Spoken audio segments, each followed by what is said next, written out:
शरद पवारांच्या पक्षाने काल मंडल यात्रा काढली. एवढ्या वर्षानंतर ओबीसींची आठवण येते अशी पण टीका होत आहे. ते खरंच आहे की आता मंडल यात्रा काढणं याचा अर्थ ओबीसींची शक्ती काय आहे हे त्यांच्या लक्षात आलेलं आहे.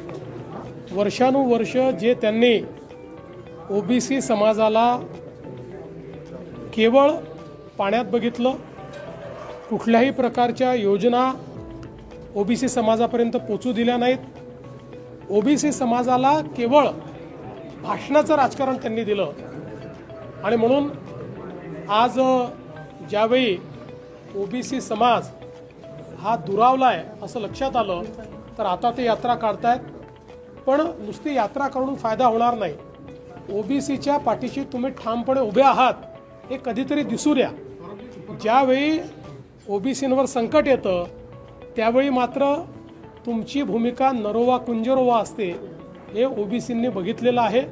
पण ठीक आहे, आता आठवण आली असेल तर ती कृतीत दिसेल अशी अपेक्षा करूया. काल जे त्यांनी गौप्यस्फोट करण्याचा प्रयत्न केला, आज संजय राऊत पण त्याच पद्धतीने बोलले उद्या लॉंग मार्च आहे. सलीम जावेदच्या स्टोरी चाललेल्या आहेत, अचानक या गोष्टी आठवण येत आहेत.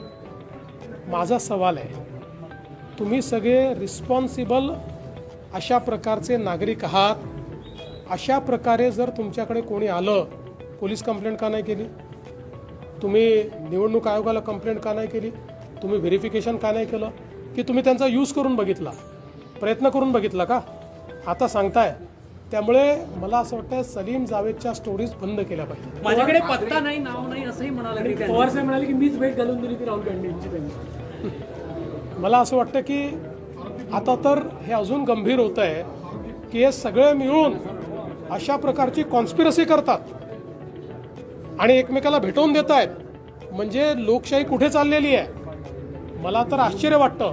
माझी अपेक्षा होती की सगळे देशातले मोठे नेते आहेत, कोणी जर फ्रॉड करण्याचा तुम्हाला त्या ठिकाणी शब्द देत असेल, तुम्ही पोलिसला कळवलं पाहिजे, इलेक्शन कमिशनला कळवलं पाहिजे. पण त्याच्या पलीकडे बस जाऊन मी सांगतो, शेवटी या सगळ्या गोष्टी का थोतांड आहेत?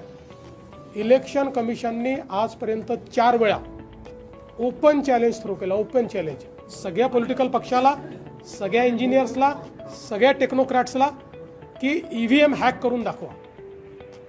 अजूनपर्यंत कोणी ईव्हीएम हॅक करू शकलेलं नाही, कोणी नाही. एवढंच नाही, आताही हे त्या ठिकाणी सातत्याने महाराष्ट्राच्या निवडणुकीवर बोलतायत, इकडे बोलतायत, तिकडे बोलतायत, पण इलेक्शन कमिशनला फेस करायला तयार नाही आहेत. इलेक्शन कमिशन त्यांना पत्र देते आहे, नोटीस देते आहे, बोलवते आहे, जाहीर निमंत्रण देते आहे. तिथे हे बोलत नाही. कारण मी यापूर्वीच सांगितलं, शूट अँड स्कूट, गोळा दागा आणि पळून जा, ही रणनीती यांची आहे.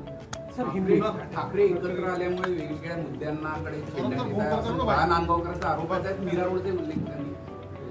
काय बाळा नांदगावकर बोलले मला माहित नाही, पण ठाकरे एकत्रित आले.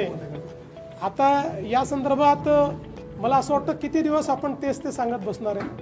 ते एकत्र आले, ते एकत्र राहावेत, एकत्र नांदावेत, एकत्र लढावेत. काय करायचं ते करावं. शरद पवार साहब ने जिस तरीके से कल एक गौप्यस्फोट करने की कोशिश की, उन्होंने कहा कि मैंने उन लोगों को राहुल गांधी से मिलवा दिया था.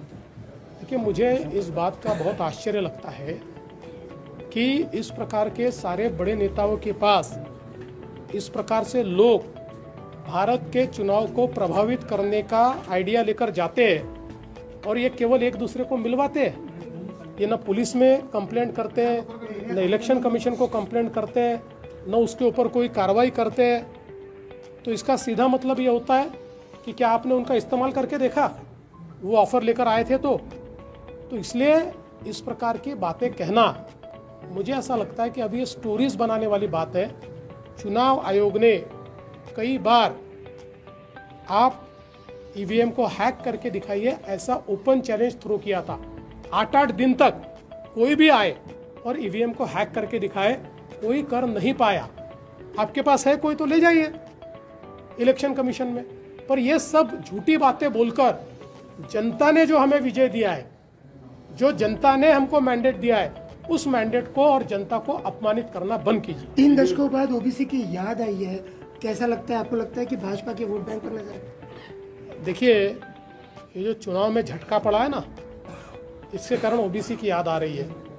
जिस प्रकार से ओबीसी समाज को दरकिनार करने का काम इन्होंने किया, और जब भी ओबीसी समाज के ऊपर, ओबीसी आरक्षण के ऊपर खतरा मंडराया तो इन्होंने दोगली भूमिका ली।